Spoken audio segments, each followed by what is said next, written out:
چلے اسی تنخواہ میں سے جب بندہ بڑے بیٹے کی شادی کر کے بہو بیاہ کے لے آئے تو پھر بھی کام چلتا ہے، اور جب اس بیٹے کو اللہ بچے عطا کر دے تو اسی گھر میں، اسی آنگن میں، اسی چھت کے نیچے کام چلتا ہے۔ تو پھر تو مان جانا کہ چلانے والا تو نہیں، چلانے والا کوئی اور ہے۔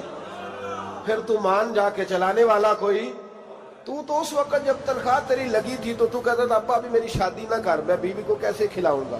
تو وہی شخص ہے جس کی چھت کے نیچے پھر 1.5 درجن پوتے بھی پل رہے اور گزارا ان کا بھی ہو رہا ہے۔ تو رزق کا ذمہ کس کا ہے؟ اللہ کا ذمہ۔ اب ہمیں پتہ ہے پہلی بات تو پریشانی اس لیے اتار دینی چاہیے کہ ذمہ ہمارا ہے ہی نہیں۔ اب دوسری بات یہ کہ ذمہ داری کس کی ہے؟ اللہ حکیم بھی ہے اور علیم بھی ہے، حکیم بھی ہے اور جانتا بھی ہے اور اسے پتہ بھی ہے کہ دینا کس طرح ہے۔ اب ہم پتہ کیا کہتے ہیں وہ جو بندہ پجاروں میں بیٹھا ہے وہاں اسے نہیں بیٹھنا چاہیے تھا، اور میرا حق تھا۔ تجھے زیادہ پتہ ہے کہ اللہ کو؟ بول کے بتانا کس کو پتہ زیادہ ہے؟ کیوں جی؟ تو آپ اصل ٹینشن پتہ کب لگتی ہے؟ جب بندے کہتے ہیں نہیں وہ پجاروں میری تھی، میرا حق تھا۔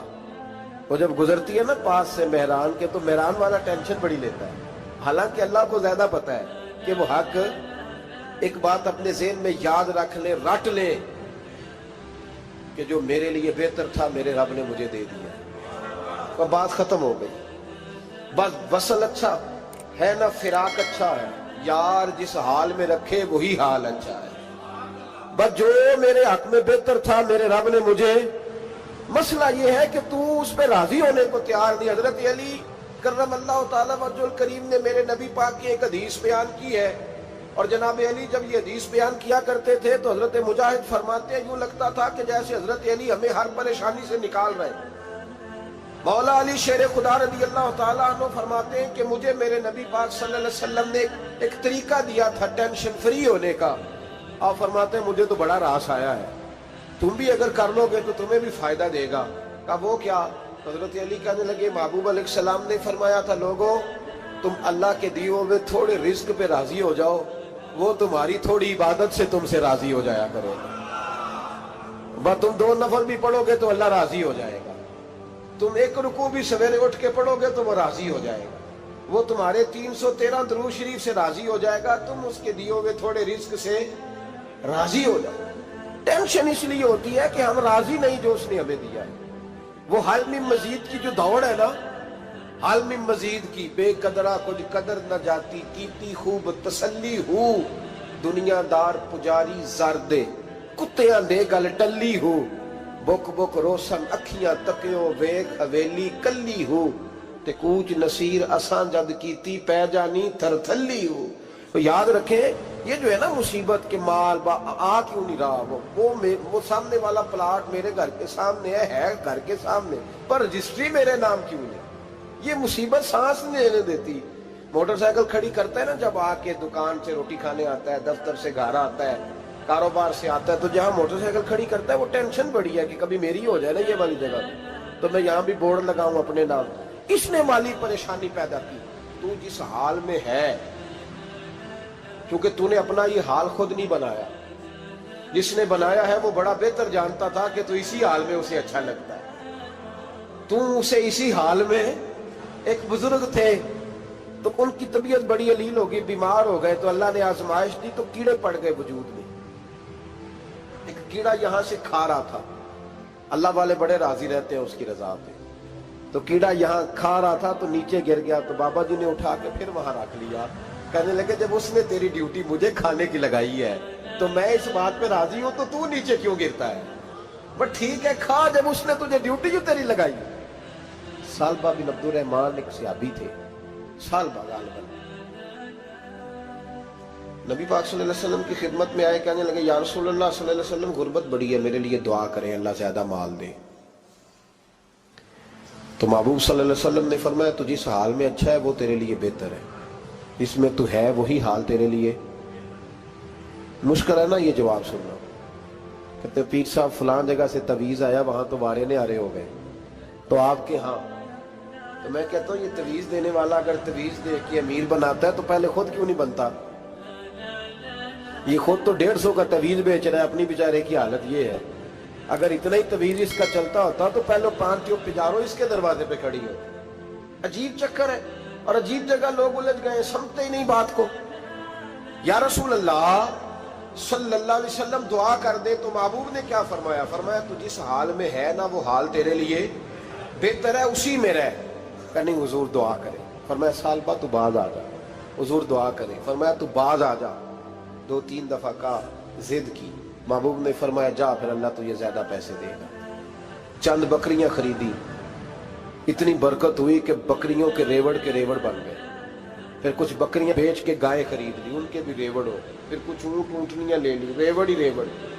پہلے 5 وقت مسجد میں آتے تھے, اب فجر اور عشاء رہ گئی.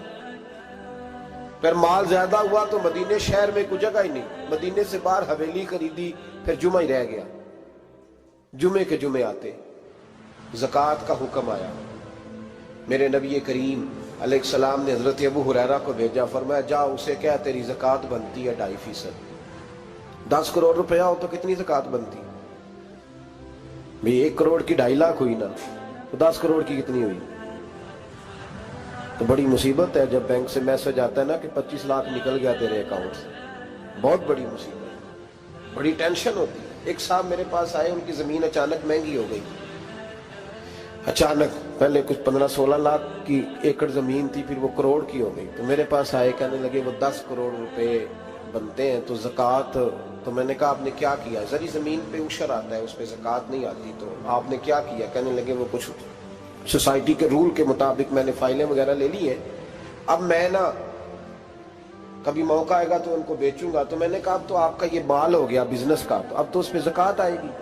10 کروڑ پہ جب 25 لاکھ سنا تو کہنے لگے فوراً دینی پڑتی ہے کہ تھوڑی تھوڑی سے بھی کام چل جاتا ہے. تو میں ان کا چہرہ دیکھنے لگا. میں نے کہا نہیں وہ تو آپ کو پتا ہے. ویسے حضرت عمر فرمایا کرتے تھے بانٹ کے نہ دو, کوشش کرو کسی ایک کو دو, چلو کسی کا تو کچھ بن جائے. تو ایک کو دینی چاہیے. کہنے لگے تو مطلب یہ ایسا ہی حکم ہے؟ میں نے کہا آپ کسی اور سے تحقیق کر لیں. اب یہ بھائی لیتے وقت نہیں تجھے ٹینشن ہوئی کہ 15 لاکھ کا کروڑ ہو گیا, تو اس وقت کبھی تو نے کہا کہ یا اللہ, تو یہ کیسی سوچ ہے مسلمان, کس طرح کا اس کا؟ ہمارے ہاں جب کسی آدمی پہ حالات خراب ہوتے ہیں نا تو سب سے پہلے وہ اس طرح کرتا ہے کہ جو میں کہیں اللہ کے رستے میں دیتا ہوں پہلے اسے بند کرو. جس رستے تجھے آ رہا تھا پہلے تو نے وہ رستہ بلاک کیا. حضرت اسماء بنت ابی بکر صدیق کہتی ہیں میں حضور کو مسجد کے لیے, ادارے کے لیے, صحابہ صفحہ کے لیے کچھ دے رہی تھی, تو میں نے گننا شروع کیا تو حضور مسکرانے لگے. حضور مسکراتے کیوں ہیں؟ تو فرمانے لگی, محبوب فرمانے لگے اسماء اللہ کے رستے میں گن گن کے نہ دیا کر, ورنہ وہ بھی تجھے گن گن کے دے گا. تو اس کے رستے میں بے حساب دے, وہ بھی تجھے بے حساب ہی عطا فرمائے. لیکن پہلے یہ والا پہلے دروازہ بند کرو, یہاں سے پیسے ختم ہو رہے ہیں. تو اس طرح کرنا بھائی. اس دفعہ سوٹ ذرا گرمیوں والے نہ خرید, لیکن جو تو اللہ کے رستے میں دے رہا ہے اسے دیتا رہے. لیکن ہم اپنا نقصان کرتے ہیں, زیادتی کرتے ہیں اپنے ساتھ. میں نے آپ کو پہلے بھی بتایا تھا پیار کی بولی ہے, پھر بولتا ہوں. ایک بڑے بڑے پیار والے دوست ہیں, ایک دفعہ مجھے کہنے لگے کہ آپ کئی دفعہ اعلان کرتے ہیں تو مجھے اچھا نہیں لگتا, اور آپ ادارہ بھی بہت زیادہ بننے والا ہے, بڑی چیزیں میں دیکھتا ہوں جو ہوں تو بڑا نظام اچھا ہو جائے, آپ دعا کریں اللہ مجھے پیسے دے تو میں بڑے سارے خرچ کروں گا اس کے رستے. تو میں نے کہا یا اللہ اسے 10 کروڑ دے, یہ 9.5 کروڑ تیرے رستے میں دے دے گا. تو چپ کر گیا, جس طرح آپ نہیں کر گئے سارے, چپ کر گیا وہ بھی. اس نے کہا جی نہیں جی انشاءاللہ کریں گے. تو میں کیا پلیا جی تے دعا پہ ہوں دیا, ابھی تو وہ آئیں گے تو تب دیکھی جائے گی. تو یہیں اڑ گیا, یعنی 9.5 کروڑ اللہ کے رستے میں خرچ کرنے کی دعا پہ بھی آمین کوئی نہیں کہتا کہ چلو آمین ہی کہہ دے. تو میں کہا تینوں تے 50 لاکھ بچتا سی پیا, لیکن تو اس سودے پہ تیار ہے. جب یہ سوچ ہوتی ہے, یہ غلط سوچ ہے. یہ بات تو اگر تم مسکرانے والی, لیکن یہ سوچ صحیح نہیں. حضرت عثمان غنی رضی اللہ تعالیٰ عنہ کہتے ہیں جس وقت نبی پاک صلی اللہ علیہ وسلم نے اعلان کیا نا جنگ کے موقع پر کہ 800 سپاہیوں کا خرچہ چاہیے, کہتے ہیں میرے پاس 600 کا تھا. یہاں کہ روایت میں حضور نے 1000 کا اعلان کیا تو میرے پاس 800 کا تھا. جب 2-3 دفعہ نبی پاک نے اعلان کیا تو کہتے ہیں میں نے کھڑے ہو کے کہا یا رسول اللہ پورا 800 میری طرف سے. کہتے میں نے 200 سپاہی کا خرچہ ادھار اٹھایا لیکن پورے 2 مہینے نہیں گزرے تھے، رب کریم نے مجھے کئی گنا کر کے پیسے واپس عطا فرما دیے۔ پر بات تو یہ ہے کہ تیری وہاں لو لگی ہو، تو تجارت کرتا ہے ان لوگوں کے ساتھ جو کیا دے سکتے۔ تو سالبہ کے پاس حضور نے پیغام بھیجا، پہلے تو کہا تیرے لیے بہتر نہیں مال، جب اصرار کیا تو بڑی برکت ہو گئی، بڑا آیا تو فرمایا زکوٰۃ دے، 2.5% زکوٰۃ ہے۔ جب سوچا کہ 5 اونٹوں پہ ایک بکری جائے گی اور بڑا سارا مجھے دینا پڑے گا، اب جب غور کیا تو یہ تو نہ کہا کہ میں نہیں دیتا۔ حضرت ابو ہریرہ سے کہنے لگے نبی کریم علیہ السلام کی خدمت میں عرض کرنا کہ میں خود آؤں گا۔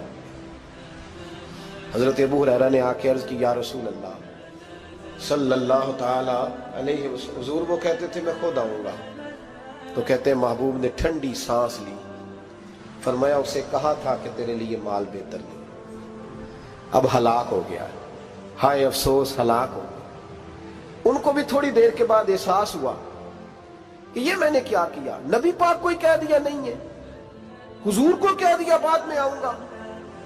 اب دوڑے آئے، عرض کی حضور میں سارا کچھ لے کے آیا ہوں، قبول کر لیں۔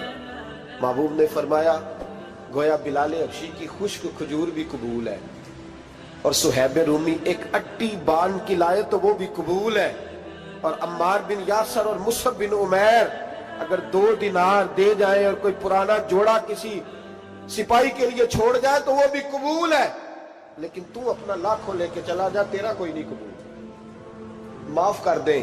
فرمایا جا معاف کیا، پر پیسے لے کے نہ آنا۔ اگلے سال پھر آئے، بندے ہوئے ہاتھ ہیں، محبوبہ میں دولت کا کیا کروں گا، آگ لگانی ہے، قبول کر لیں۔ فرمایا تو لے جا، تیرا نہیں قبول، گرا جو ان کی نگاہ سے وہ سنبھل نہیں سکتا۔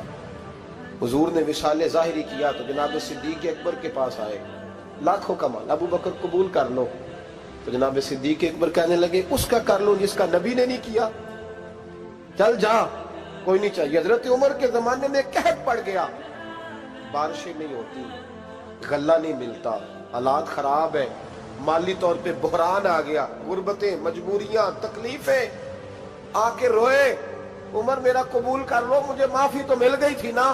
فرمایا معافی اپنی جگہ پہ، پر جس کا مصطفیٰ نے قبول نہیں کیا۔ بہت سارے لوگوں کو پتہ ہی نہیں کہ ان کا قبول ہی نہیں ہوا، اور وہ الجھے ہوئے، انہیں خبر ہی نہیں کہ اصل بات کیا ہے۔ فرمایا جس کا مصطفیٰ کریم نے قبول نہیں کیا، اب ہیرے اور جواہرات بھی لے کے آئے تو بھوکے مریں گے، پر اس کا قبول، اس بات پہ راضی رہو اس حال میں اللہ نے رکھا ہوا، اس حال میں راضی رہو۔ جو مصیبت ہے نا دیکھنی کہ وہ بھی میرے پاس، تمہیں کیا پتا، کبھی پوچھ تو صحیح اس سے وہ کس مصیبت کا شکار ہے، جو مالی طور پہ بڑا امیر ہے، تو اس کی طرف دیکھ کے اپنا دل برا کرتا ہے۔ بس جس حال میں رب نے رکھا ہے اس حال میں رہ۔ حضرت عثمان غنی کے زمانے میں تو وہ وصال کر گئے، لیکن بھائی تو جس حال میں تیرا رب تجھے رکھتا ہے اس حال میں رہ، تیری مالی پریشانیاں ختم ہو جائیں گی۔ میں نے پہلے بھی شاید آپ کو ایک دفعہ کہا تھا، میں تعلیم سے فارغ ہوا تو میرے ایک استاد اور میرے کچھ دوست کہنے لگے افریقہ آ جائیں آپ، بھائی بہت بڑا ادارہ ہے، اس کو چلائیں، اس کو سنبھالیں۔ تو میری والدہ سے میں نے کہا، اس طبیعت ہوتی ہے نا انسان کی، میرا بھی دل لگ گیا۔ میری اماں پڑھی نہیں تھی لیکن اللہ نے دانائی بڑی عطا فرمائی تھی، حکمت بڑی تھی، سیانی بڑی تھی۔ تو میں نے کہا اماں جی وہ مجھے ساؤتھ افریقہ کی دعوت ہو رہی ہے تو آپ کیا کہتی ہیں؟ تو اٹھ کے میرے پاس آ گئی اور مجھے انہوں نے اپنے بازوؤں میں لے لیا، پھر میرا ماتھا چوما، کہنے لگی پتر میں تے وال بھی نہ پوٹ کے دیوا کسی نے، ہم نے دولت کا کیا کرنا، تو اللہ کا نام لے کے کہیں بیٹھ جا، رب کریم رون کے لگا دے گا، خیر ہو جائے۔ تو میرے بھائی یاد رکھیں ان چیزوں سے تھوڑا سا دیکھیں نا، قناعت کریں، جو اللہ نے دیا اس پہ راضی ہو جائیں، اللہ بڑا مہربان ہے، وہ آسانیاں کر دیا کرتا ہے۔ تو یاد رکھیں میرے رسول کریم علیہ السلام نے ایک تو ہمیں درس یہ دیا ہے کہ تو سمجھ جا، قرآن نے ہمیں بتایا ہے کہ روزی تیری ذمہ داری نہیں، روزی کس کی ذمہ داری ہے؟ اللہ کی۔ اور دوسری بات یہ کہ جو اللہ نے تمہیں دیا ہے اس پہ تو راضی ہو جا، تیری مالی پریشانیاں ختم ہو جائیں۔ اور پھر حضور صلی اللہ علیہ وسلم نے فرمایا مذہبی طور پر جب دیکھو تو آگے دیکھو، اور دنیاوی طور پر جب دیکھو تو پیچھے دیکھو، پریشانی ختم ہوگی۔